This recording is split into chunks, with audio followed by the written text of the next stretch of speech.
You're listening to Edge Radio TV. The views and opinions expressed in this program are that of the hosts or guests, and not the Edge Radio Network or its advertisers or affiliates.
Good morning, Moguls. I'm your host, Shawn, and you are watching Mogul on the Move.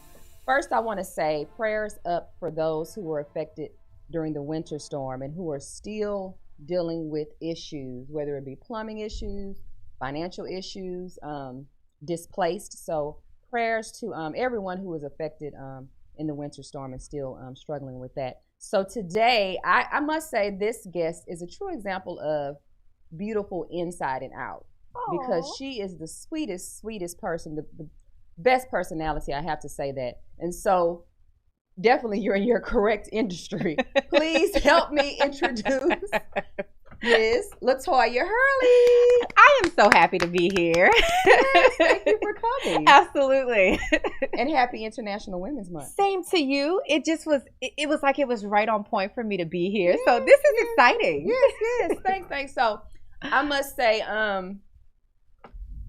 with this being International Women's Month, and I always ask this question, whether it be a male or female, for the various platforms, who is that woman during your childhood that inspired you? So if I had to pick any person, I would definitely say my mother. Growing up, this is the person that worked 3 jobs, literally. Wow. She was a full-time manager by day. She also did emergency registration in the evening. Wow. And then she had a medical assistant degree and she worked on the weekends. And she put, even though we stayed in a very impoverished neighborhood, we never felt like we were poor. My brother went to private school. And so when you see that type of example and then you get older. Hardworking. Yeah. Resilient. That is resilience. Yes. I just think about, you think like, oh, she comes home and she's so tired. And I couldn't understand why as a child, but as an adult, you reflect back on that and you're like, oh my God, the resilience that you had to have in order to do that. And so with children, with kids, 3 jobs. So this is why you guys know my empathy for laziness is always an all-time 0. I agree. I 100% agree. So if someone can work 3 jobs with children, there's not like you have to take accountability. And I think that was it's the difference between now and what we saw back then. Yeah. Our parents knew what hard work looked like and they exemplified that for us. And I think sometimes this younger generation doesn't have a great example of what that resiliency looks like. And so I try to be that. Now let's go there. All right, moguls, let's go there. I just had this conversation last night, and this is with a male friend. And he was sharing with me about the neighbor's children and how the youngest child that's a male, they let him whine, like when the other kids are outside playing. He doesn't want to share. He takes other people's balls and doesn't want to share their balls now. And so he says, I get on him and say, no, we're not going to do that here. But his parents are like, oh, come on, it's okay. And I said, you know what?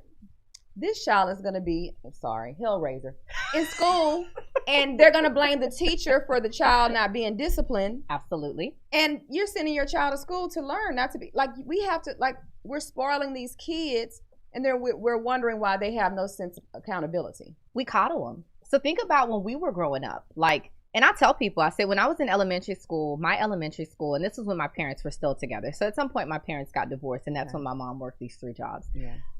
The principal would discipline us, even all throughout high school, because my brother went to a private school.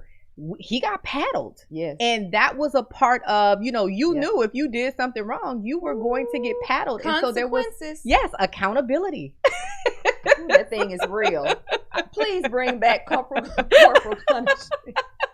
Well, they never will, but the neighbors would discipline you. You could be in the neighborhood, and the neighbors would be like, oh, that's such a so-and-so child. Oh, yes. No, we I have permission. Look, your parent would give permission to specific neighbors or friends or family members that they trusted and knew that, they had your best interest at heart to discipline you. It was truly, now this is so true, it was truly a village. Yes. It was truly a community. Now, community to me is almost a surface phrase. As it pertains to neighbors. Yes. Not, your social group or your sphere of influence, your friend group. Of course, there's depth there. But as it pertains to neighborhoods and neighbors and how we grew up, is totally, I agree, totally different. There's really not 100%. A village. So let me ask you this. What woman, as an adult in your adulthood, do you feel like inspired you the most? So Michelle Obama is my adult inspiration, woman crush Wednesday, woman crush every day.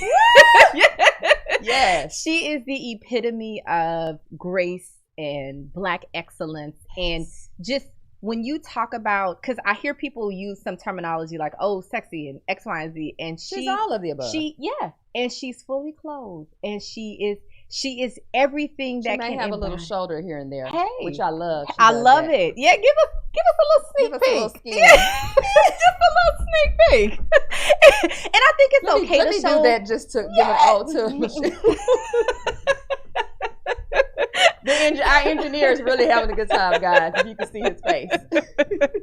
I think it's important to still leave something to the imagination. Yes. And so she has that. And not only that, but she's educated. And the relationship that her and Barack have, I look at that, and you can tell the difference between someone that has synergy with their significant other and they still have this endearment versus those that are in contempt of one another. Yes. I'm here because I have to be. It's a business deal. I hope you hurry up and leave and go to work. It's a business deal. I went out with my guy friend, and one of his friends was talking about marriage and was saying, sometimes as you get older, it becomes a business deal. And that makes sense. And I agree with that in a sense of, I don't see myself being married to someone who's not financially conscious. I agree. Financially stable, financially mature.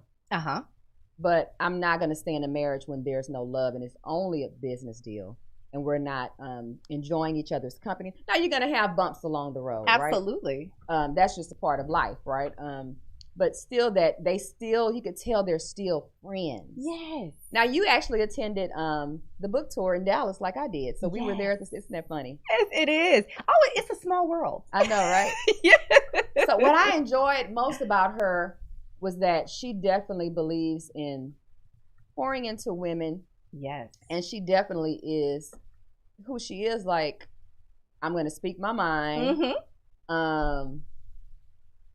She cursed a couple of times, and I do that every now and then. I do too. I'm not a curser, use a couple curse words every once in a while. Then I will. And I was like taken aback, but I was like, okay. She's like, look, whatever comes out respectfully. She wasn't, being disrespectful, but was sharing some of her stories. She was sharing some of the verbiage, and so she seems like a very well-rounded individual. Yes, which is what I think some people can put you on a pedestal. And you're only this in this, this box here. But she literally is outside of the box with everything. So I really, she's one of the women that I admire as well. She and Oprah, I will say, I think are the two that I've admired how they've carried themselves and still been very personable. throughout their careers. You know, her being the first lady, Oprah being who she is, Absolutely. the media mogul. So let me say this: because you're in a very unique industry. Yes. What did you always want to be a publicist? Did you always want to work hand in hand? Because really, a publicist is almost like a manager. I'm just gonna keep it real. You really kind of are, because you have to manage that person's I got schedule. a better word, but we're gonna go with that. I like that. That's one of your hats. It's like psychiatrist. Yes. You know, financial planner, because you have to kind of get on them sometimes. So, did you always want to be in this field, or was there something that happened, an event that happened, or something that happened to kind of push you to this area? I can honestly say becoming a publicist was accidental. When I started out my career, because like I said, my mom's background was in the medical industry. Okay. She was heavily pushing me towards going into the medical industry, and then specifically nursing, because there was always going to be a demand for nurses. And so that was where she was like, hey, go to school. I'm originally from New Orleans, so that is where I grew up. Yeah. So you know Shawn, right? I don't. Shawn Johnson? Okay. But you know what? We're going to look and see when we offline, because maybe I do. I'm more of a face person. Okay. And my aunt on my father's side actually was over the nursing program at Dillard University. Okay. So they were like, oh, you've got to go. That's a given. Right. You got to go. So I go, following their lead, following their feedback. And this is why I always tell people, find out what you want to do. Yes. Don't listen to your parents. It is great advice, but find out what you want to do. They live their own lives. Yes, they lived it. And so they're giving you advice, and not that they have any sort of ill will, but it is definitely based on their life experiences, what works for them. I go into nursing, and here's a completely transparent moment. This is when I figured out it ain't what I want to do. I took anatomy, and if anybody has ever taken anatomy, you have to learn every single muscle, bone, part of the body, and that is a part of you passing. And so I've got 1,000 note cards trying to figure it out. Failed anatomy, failed chemistry. I didn't fail chemistry. I actually got a D, and I begged for that D. I was like, I just need a C. Yes. So obviously you were not enjoying. No, I was not enjoying this experience. Science, period. Yes. No. I leave college to go into the workforce and moved to Houston. And that is when my first job, which ended up turning or becoming my career and leading me down this path, led me into marketing, which then later fed into PR. So in the department that I was in, we did marketing, but because it was such a big department, so I worked at waste management for 5 years. But it was in the municipal department where they did the governmental contracts, the HOAs, and there was a component of PR. So I got a taste of it, but we were truly doing marketing, and that's where I've kind of decided, okay, I like this. Yes, this is it. Yeah, and then from there, it evolved. I ended up meeting a young lady that was a publicist. She came to work for my company because I was doing marketing, and I put her underneath my company as one of my staff members. Okay. And that's when I added the PR leg and said, oh, okay, so I can do this also. Yes. Then went back to school for marketing. But that was never the intent in the beginning. So that's good that you went back. Yes. That's inspiring. You're never too old to go back to school. Never. It's always a good thing. There are things that you're going to learn. Definitely on hand or on the job experience is definitely more important to me in an employee than it is going to school. But there's a lot of great information and knowledge that I picked up at school that I can now translate. But a big component of that is because I worked first, I then could transfer that knowledge into what I was doing at work. So, so interesting. So let me ask you this. As we close out of this segment, do you feel like a person should have a plan B, or do you think there's always a back and forth about that? This is what I have to be. Or do you feel like it's okay to have a plan B? Like for you, you were going for nursing, but you weren't just set. And maybe it's because that wasn't your passion. But I always say, especially nowadays, you need to have a B and a C. You really need to have multiple streams of income. You do need to have multiple streams of income. And this is what I will say, because I did both. So I tell people I burned the candle at both ends of the stick. I worked in corporate and ran my business for 7 years before I decided to do PR full time and run the company. It was a great safety net. I had bills and financial obligations. And it taught me, so people don't let people talk you out of, paying bills. It's a real thing. You are an adult. You have bills, especially if you have people that have children say, I'm just going to quit my job. Oh, okay, do you have like 6 months of reserve?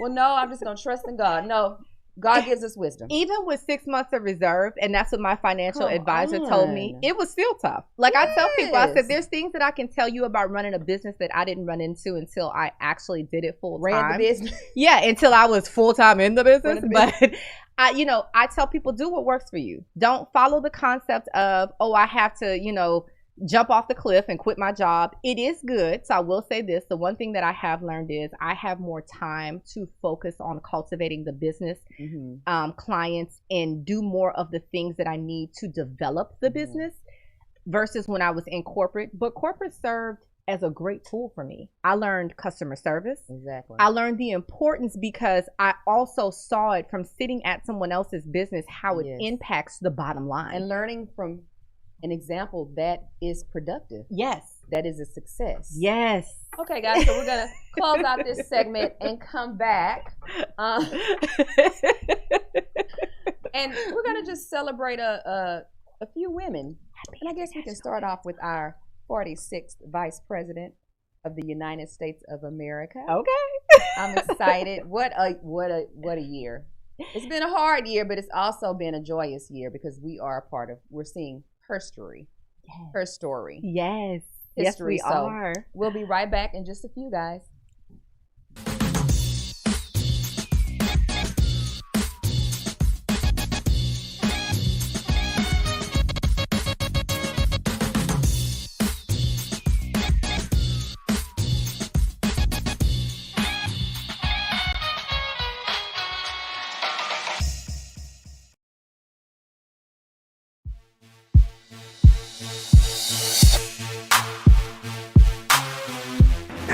EDGE is about community, synergy, and empowerment.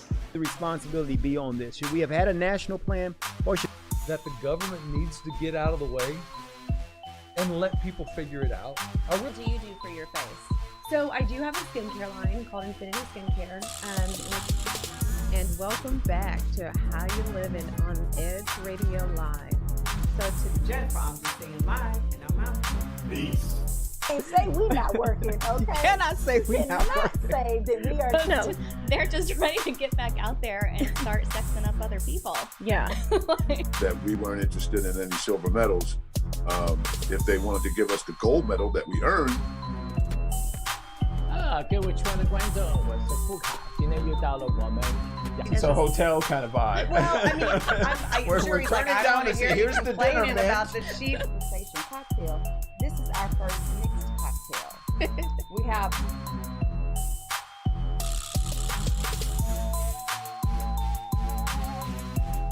Three. very good margarita. Good margarita.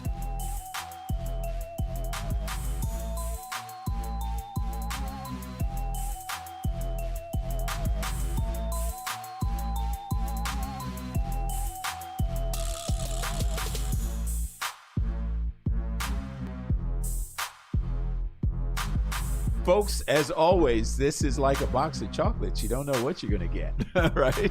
So to the Edge Radio Network, we are going to be bringing you continuous, interesting conversations, interesting encounters, interesting experiences, education, knowledge, and a lot of laughs and a lot of fun, folks. So you don't want to miss it. So we when people stop talking to each other, society is on the edge.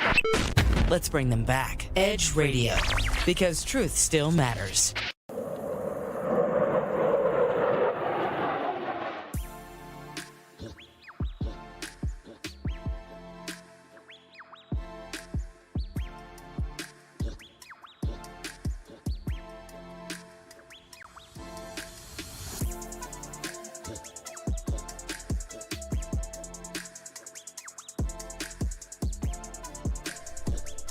Welcome back, moguls. Now, I want to take time. Go ahead and Latoya, give them your handles, social media handles, so they can find you, and even your website. They can find you online if they need your services. Absolutely. So on the personal side, Latoya Hurley across all social media. If you are looking for the company on Instagram, it's innovating_marketing. And if you're looking for us on Facebook, Innovating Marketing Group. The website is www.innovatingmarketinggroup.com. And if you are looking to email us to set up an exploratory call to see how we can help grow your business or help you with any sort of media placement, info@innovatingmarketinggroup.com. All right, guys. So I hope you're writing that down. Now, let me ask you this. What type of individual or business do you represent, or is it various industries?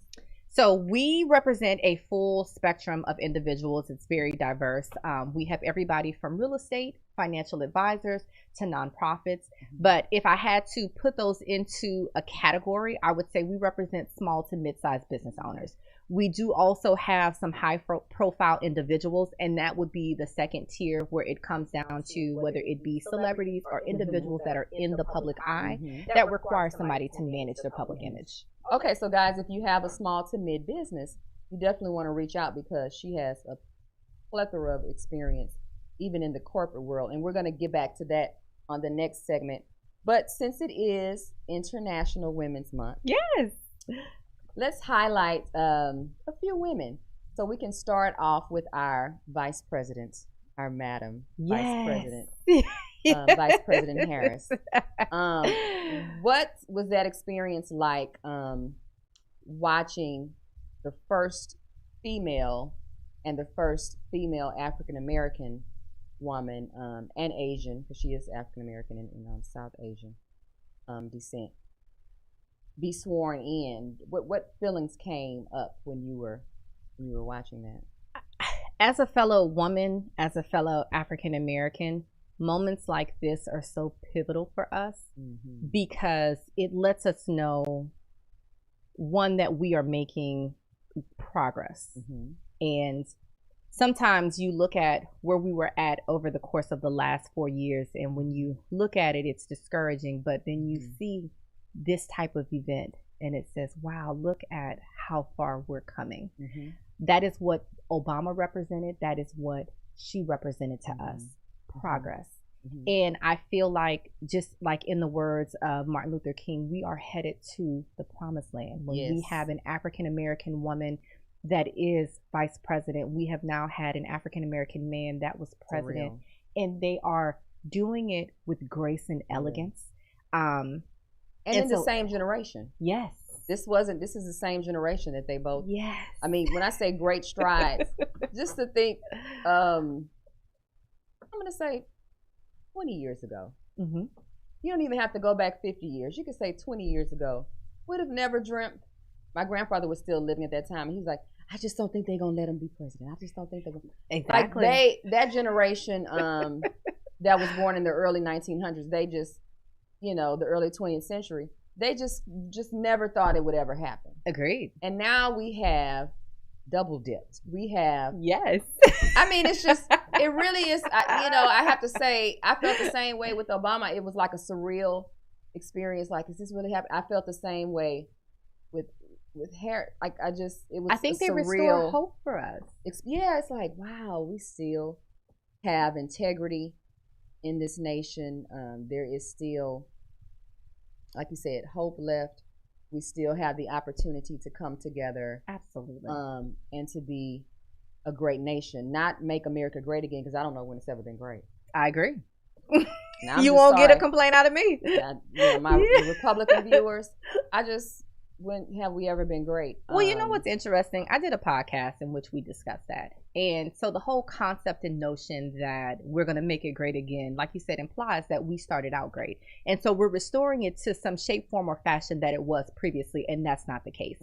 When you make a statement like that, you disregard all of the negative actions that have impacted individuals like African Americans. Exactly. All of the others that have been oppressed in this country. And so it is a unified effort. We're not saying we don't want to get to a point of greatness. It gives us something to strive for. But when you imply that we are returning to greatness, tell me what point in time was it great? Native Americans wouldn't agree. African Americans, Hispanic. Pick a point. That's why I'm like, tell me something. So many, and it mind boggles me, because even those of European descent struggled Yeah. When they came, you know, like you fought against your former homeland, yes, to create the beginning of the United States. So it just mind boggles me how people can disassociate as they I guess rise in power, rise in wealth, and those two go hand in hand.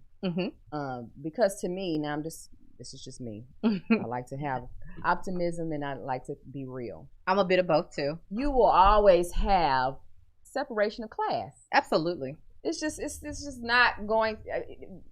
You know, it's just, it is what it is. Absolutely. Right? Because and some of it goes to, some people are going to work harder than others. Some people esteem for different things. There's just going to be variation because we're all different.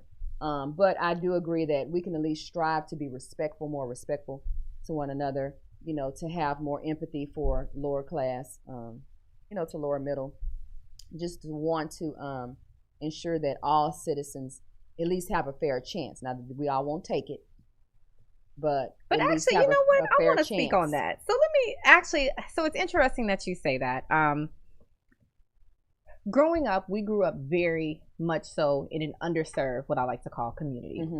If you're familiar with New Orleans, it's a very impoverished city. I lived there. I went to Xavier my first 2 years. Yes. And so you're familiar with the culture. Coming to Houston, it was definitely an opportunity for me. I had access to resources that I don't feel like I would have had access to in New Orleans. No. And so it definitely helped me to catapult, really figure out what I wanted to do, and then rise above the means that I was in when I was in New Orleans. So explaining New Orleans, guys, those who've never lived there and have only gone to visit for Mardi Gras or for what is it, Southern exactly, one of those major events or festivals, Essence Festival, where you're there seeing the prettier side of the city. But for there's not much middle class. New Orleans, either you have money or you don't. Yeah, it's a huge disparity. Yes. Either you're poor or you have money, and it's either or. Yeah. And so even as I talk about my mom working 3 jobs, the wage in New Orleans is much less than what it is here in Houston. So when I say she worked 3 jobs, it's realistic, because in order for her to be able to provide the living that she provided for us, she had to work 3 jobs. With my brother going to private school, we literally stayed in a 2-bedroom house, and my mom slept on the sofa, and people look at me in astonishment. But I'm like, when you look at the living wage in New Orleans, you will understand why I say what I say. But coming back to the point, I, for all intensive purposes, got to Houston, and let's just say I made it.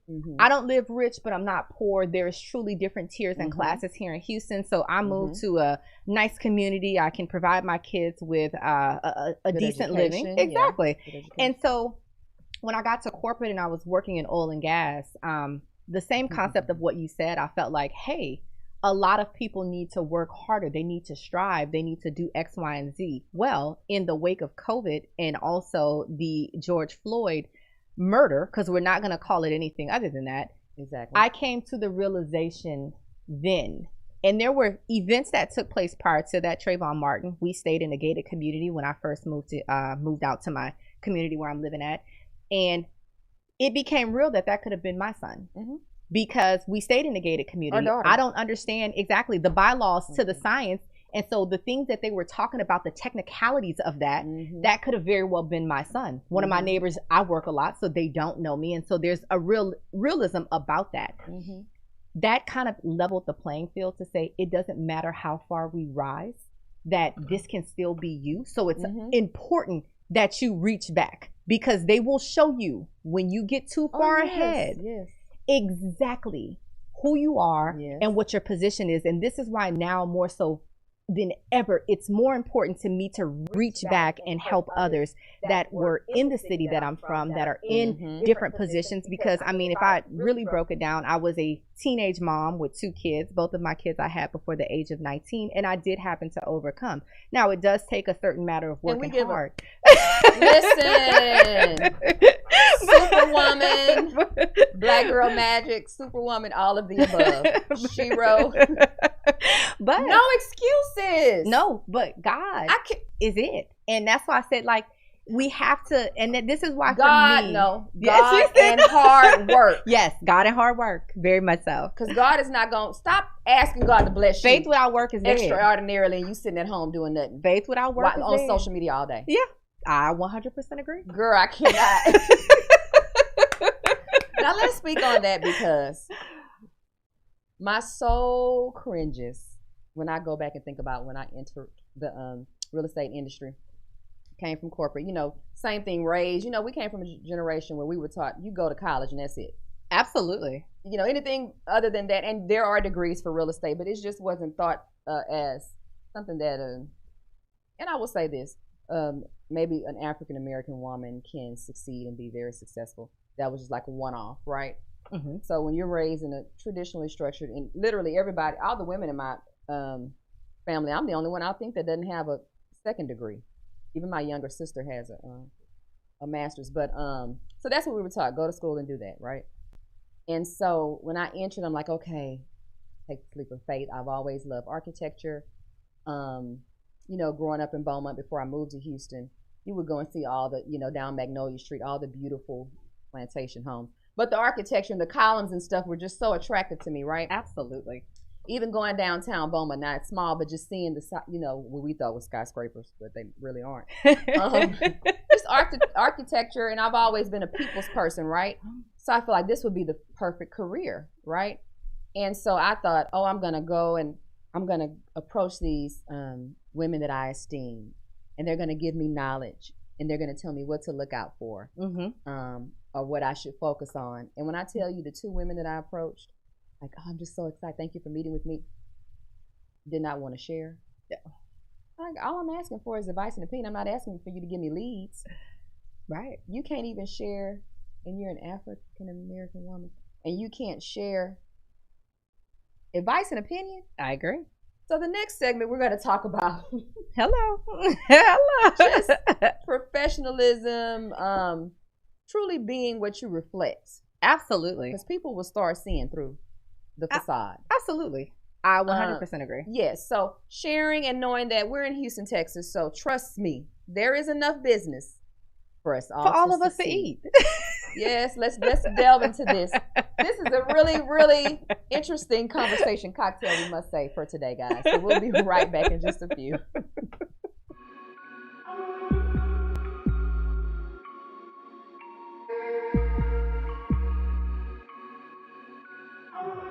Edge Radio TV is holding auditions for new show hosts. Are you a subject matter expert, professional, influencer, book author, thought leader, or business owner with an educational or motivational platform? Then we want to meet you. Send a link of some of your work to edgeradio20@gmail.com and be sure to put audition in the subject line. Join the Edge Radio TV family. Edge TV, because truth still matters. Aren't you tired of not getting what you want in bed? Are you ready to spice things up behind those closed doors? Woo! We're here for you every hump day at 7 p.m. This is Sex on the Edge with Jen and Hen. I'm Jennifer Reeves. And I'm Hendrik Scott, and we are professional licensed sex therapists. So remember to watch us Wednesday at 7 p.m. on Edge Radio TV, just in time for sexy time.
All right, Moguls, so we're back. So we're going to take a little sip of this conversation cocktail, this Women's International Month cocktail. And women, we have got to support each other.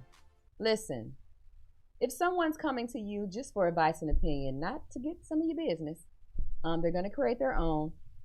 We can't hesitate. And I say this too with a lot of things that I notice. I love complimenting women, right? I just love, if I love your shoes, I'm going to say, I love those shoes. Yeah. I love your hair. That dress is you look so beautiful today. It doesn't hurt you to give of yourself, whether it be compliments, whether it be a little bit of knowledge. Now, you don't have to give the whole recipe. Exactly. You don't have to give everything up. But it's disheartening to me that sometimes we don't want to share because we feel as though it's taking away from us. But I always say, what God has for you is for you. And there is so much business to be had. Why not mentor? Why not share? Why are some women, and men do this too, but this is women a month, so we're focusing on women. This is women's month, yeah. And I'll be honest, and I've shared this. It's funny because who I end up helping me the most was a Caucasian male and a much older Caucasian woman. So we've got to work a little bit on. We do. We have to work on helping one another. Come on now. Please. And so the two, it's funny because one of the people that helped me tremendously in oil and gas was my director, which was a Caucasian male. And even to this day, we keep in contact. But he was very pivotal in my career. He gave me the promotion that I demanded. And when I say demanded, like literally I said, hey, I'm only going to be here and not get a promotion for 5 years. So do what you need to do. Do what you need. And I said, whatever it takes within that 5-year time frame, I'm not going to walk around with a flag and protest and talk about I'm quitting. I'm going to silently leave. And so we have our reviews. It's your opportunity to ask, is there something that I can do better in? But I think if I had to take it back also to, I think why sometimes we don't share as African Americans, we weren't taught to share. So that's tier one of it. We were taught to be segregated. So they segregated us in so many different ways. It was a social class. It was also a colorism that took place. And so we have these different divides among African Americans that divided us up. But then we take it to, I have also attempted to help as many people as possible. And then you find those that truly lack integrity. Oh yeah. Want to waste your time. I want to get into real estate. I see how much you do. Can you please? And then you tell them to call you. They forget to call you. And you're reaching out to me. And but so when you have someone who's really on you about, that sharing, and we struggle. Yes. But it's the same as I say with someone who, we were talking about relationships earlier. I went through this, I went through that as a child. Okay, you're not a child anymore. Exactly. Treat people right and do what's right. There has to be a point where you say, you know what? I want God to bless me. I'm gonna bless others. I'm gonna do right.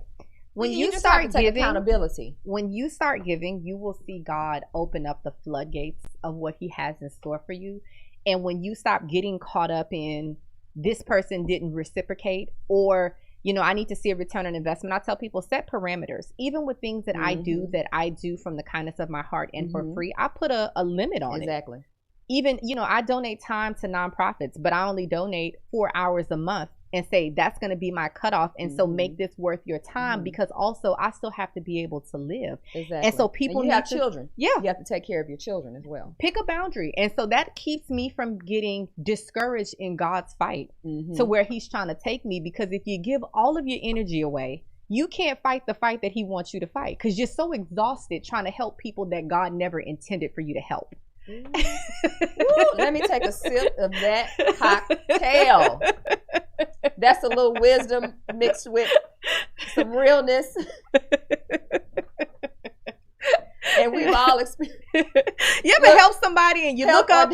I think Steve Harvey said this. You started out, y'all was both riding a bike and everybody was pedaling. You look up, they got their feet up. You're like, well, what's going on? Why am I the had to blow it in the air. Fancy free. We all have to do our part. And with that being said, we all have to do our part. Like you said, reaching back and helping out. So I will say this. You have two people. I could have been, I'm so hurt. I can't believe these women that I esteem did not want to share advice and opinion and wisdom with me. I'm just going to be to myself. Or I could have said, which is what I did, okay, you know what? Wow. This is a slap in the face. Like, it is true. We need to help each other more. Yeah. Okay, when someone reaches out to me and I know they're serious. It's funny because I have a classmate I went to high school with who I ended up mentoring. And she is just taking off from real estate. And that's what you want to have, a genuine heart to be like, wow, this person really took it and she really she ran with it. It's making her lane exactly and doing her, and she is not playing. But isn't that what you should want to do? You should want to see someone and maybe even go higher than you, like whatever God has for them, right? Yep. So are you going to be the person that takes an experience and now you become hardened in heart? Yeah. But still asking God to bless you though. Or are you going to be a person that's going to say, you know what can I do to help more? What can I do to make it a different experience for someone else? Absolutely. Absolutely. I think we need to be the people, especially in this time, that reach back and say, I'm going to be the person that gives more. I am going to be the person that reaches back. I'm going to be the person that helps, because we will never see progression if we don't. If we stand in this moment and selfishly say, I am only going to take care of me, we as a culture will never move forward. Never. And so I am You'll see minute strides. Yes. Stride. You micro. There will be micro strides. It's small little steps, and maybe one person will make it, but we won't all make it. And the goal is for all of us to get there. So I think it's so important to reach back, but quantify so you don't get tired in the race of helping others. Speaking of helping others, some of us need help with our customer service skills. Yeah. Speaking of us business owners out here, us entrepreneurs, us that have taken the leap, and we're going to go into business and we're having to have clients. Yes. Clients are pivotal to you to survive as a business owner. Now listen, you have some where it is so funny because you have very few businesses that feedback, I guess, if it's a needed, it's kind of like going to, if you own a hospital. Mm-hmm. People gonna keep going. Absolutely. But because it's a necessity. Yeah, but if you're, like you said, small to mid businesses, now the corporate world helped you, and I feel like that's what helped me with the corporate world. I always did operations. I started off at a law firm downtown, operations. I always say in operations. And it allowed me to deal with various personalities. Absolutely. Knowing how to deal with, I matured throughout the career. Exactly. In the beginning, you was like, what? Huh? I've matured. Yes. Into where I can smile and, do, because in real estate, especially as you want to go up the ladder with the price point. But trust me, when you go up the ladder, there's different. The more money you make, the more stress, the more problems that come along, and so you have to be able to manage that. Yes, and racism is real in real estate as well. Trust me, it's real. So you feel like corporate definitely helped you with your customer service and which is why your business has grown. People are referring you because they know that they're going to get excellent customer service, client service. Absolutely. So when it comes down to corporate, it taught me the fundamentals of corporate. It also taught me how everything works together. Mm-hmm. So like you said, even though I was in one particular area of the company, I understood how the other functional areas worked, how what we did fed into those different functional areas. And it helps you to understand what's the process from a customer perspective from start to finish. Mm-hmm. So even though I'm in, whether it's marketing, and then when I was in oil and gas, I was a senior compliance analyst, so I worked on the operational side. Mm-hmm. I understood both sides of the business, and it helped me to provide that experience to customers. I think it is important to have a foundation. How you gather that foundation, for me, it was through corporate. But I think we were talking about online classes. Exactly. Online classes. You don't necessarily have to go in a corporate job to get that sort of structure. You can get it by means of taking classes, taking courses. And there are some free, there's even free courses online. If you have 10 complaints in 1 month, you might want to go online. 10 complaints is a lot. Yes. So this has been a fun. It has been. Fun show, right? Yes. So guys, don't forget to follow us on Instagram at mogulonthemove.com, MOGULONTHEMOVE, to keep up with what guests, co-hosts that I have coming up. And so I want to thank you, Latoya. Thank you so much for having me. Definitely reach out to her, all her handles, if you need either a publicist or marketing consultant. Yes. And I just pray that your business keeps on flourishing. I received that. Thank you so much. Yes, yes. All right, guys. Until next time, be safe and be kind. Bye-bye.